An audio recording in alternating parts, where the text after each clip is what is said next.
Hello friends. आज से 10 साल पहले की बात है। हसन नाम का एक आदमी एक गांव में रहता था। उसकी उम्र तो काफ़ी हो गई थी, मगर उसने अभी तक शादी नहीं की थी। हसन के साथ एक मसला चल रहा था। वो रोज़ाना 6 बजे घर से निकलता था और कब्रिस्तान वाली घनी झाड़ियों में गायब हो जाया करता था या उनके अंदर चला जाया करता था। वो झाड़ियाँ इतनी घनी थी कि वहाँ कोई बंदा भी अकेला नहीं जा सकता था। उन झाड़ियों को काटने के लिए करीब के हर गांव में अनाउंसमेंट हुई कि फ़लाँ दिन को सब गांव के नौजवान इकट्ठे हो जाओ, कब्रिस्तान वाली झाड़ियाँ काटनी हैं। मगर जब सब लोग इकट्ठे होकर कब्रिस्तान में गए और झाड़ियाँ काटनी शुरू की तो झाड़ियों में से खून निकलता था। उन्होंने खून निकलता देखकर इग्नोर कर दिया और झाड़ियाँ काटनियाँ शुरू कर दी। इतने में लोगों की कुल्हाड़ियों के दस्ते टूटने लग गए और जिन लोगों के पास आ रही थी वो भी टूट गईं और खौफनाक आवाज़ें आनी शुरू हो गईं। लोग अपने टूल्स वहीं छोड़कर भाग गए। उन्हीं झाड़ियों में हसन जाया करता था और पूरा पूरा दिन गुजार दिया करता था। पहले तो हसन के घर के बड़े इसको डांटते थे, मगर अब वो इसे नहीं रोकते थे कि कहीं वो कोई मुसीबत न खड़ी कर दे। आज के दिन हसन को बुखार हो गया था, मगर वो फिर भी कब्रिस्तान वाली झाड़ियों में जाना चाहता था। उसे घर के बड़ों ने आज रोक दिया कि पहले डॉक्टर के पास चलो, तुम्हारी तबीयत पहले ठीक हो जाए, बाद में उधर चले जाना। वो नहीं मान रहा था, मगर फिर भी उसको ज़बरदस्ती पकड़कर वो लोग डॉक्टर के पास ले गए। डॉक्टर ने चेकअप किया और कुछ दिन घर में रहकर आराम करने का मशवरा दिया। घर वालों ने 3-4 दिन से हसन को घर में ही रोक रखा था, मगर वो ज़्यादा बीमार होता जा रहा था। वो फिर हसन को दूसरे डॉक्टर के पास लेकर गए, मगर वहाँ से भी हसन का बुखार ठीक नहीं हुआ। किसी बूढ़े आदमी ने मशवरा दिया कि हसन को घर में कैद ना करो, ये जहाँ जाना चाहता है इसे जाने दो। उन्होंने हसन पर से पाबंदी हटा दी और वो फिर उन्हीं झाड़ियों में चला गया जहाँ वो रोज़ाना जाया करता था। हसन ने पूरा दिन वहीं गुजारा और आज तो शाम से भी काफ़ी लेट घर वापस आया। जब घर आया तो हसन के पास कपड़े में बांधी एक गठली थी, जिसको हमने खोला तो उसमें से पुलाव और जर्दा निकला। हमने पूछा, ये कहाँ से लाया हो? तो उसने बताया कि मैं आज एक शादी में गया हुआ था। हमने बार बार पूछा कि वो शादी कहाँ पर थी, किस जगह पर थी, मगर वो बिल्कुल खामोश बैठा रहा। हसन को वहाँ जाते हुए ऑलमोस्ट 6 साल हो गए थे, मगर सिवाय उन बुखार के दिनों के उसने एक दिन भी वहाँ जाने का मिस नहीं किया। एक बार पड़ोसियों को एक 10 माह का बच्चा बीमार हो गया और कई डॉक्टर्स को चेक करवाया, मगर वो ठीक नहीं हो रहा था। उन्होंने सुबह सुबह बच्चा लाके हसन की गोद में डाल दिया और कहा कि ये बीमार है, इसको भी ठीक करवा दें। सुबह सुबह ही हसन बच्चे को उठाकर वही झाड़ियों में ले गया और रात के 10 बज गए थे। ना ही हसन वापस आया और ना ही बच्चा। बच्चे के घर वाले बहुत परेशान बैठे हुए थे कि शायद हमने गलत कर दिया है, हमें हसन को बच्चा नहीं देना चाहिए था। मगर 10 बजने के फ़ौरन बाद हसन उस बच्चे को उठाए घर वापस आ गया।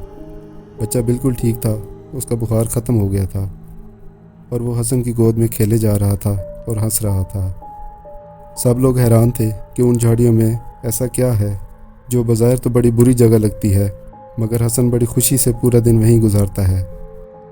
गांव के काफ़ी बड़े बड़े लोग इकट्ठे हुए और हसन के वालिदैन पर प्रेशर डाला कि हसन को वहाँ जाने से रोक दो।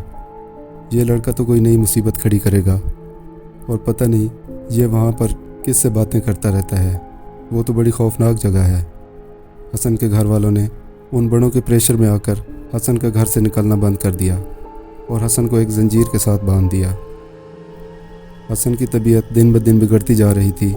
वो बहुत बीमार रहने लग गया था। वो कहता था, खुदा के वास्ते मुझे छोड़ दो और मुझे वहाँ जाने दो।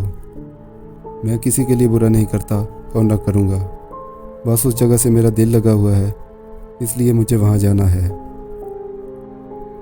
मगर किसी ने हसन को जंजीरों से आज़ाद नहीं करवाया। वो बहुत बीमार होता जा रहा था, यहाँ तक कि वो मरने के करीब पहुँच चुका था। अब घर वाले बहुत डर गए थे कि उसकी हालत तो दिन ब दिन बुरी होती जा रही है। उन्होंने हसन को जंजीरों से निकाल दिया। हसन से अब चला भी नहीं जा रहा था।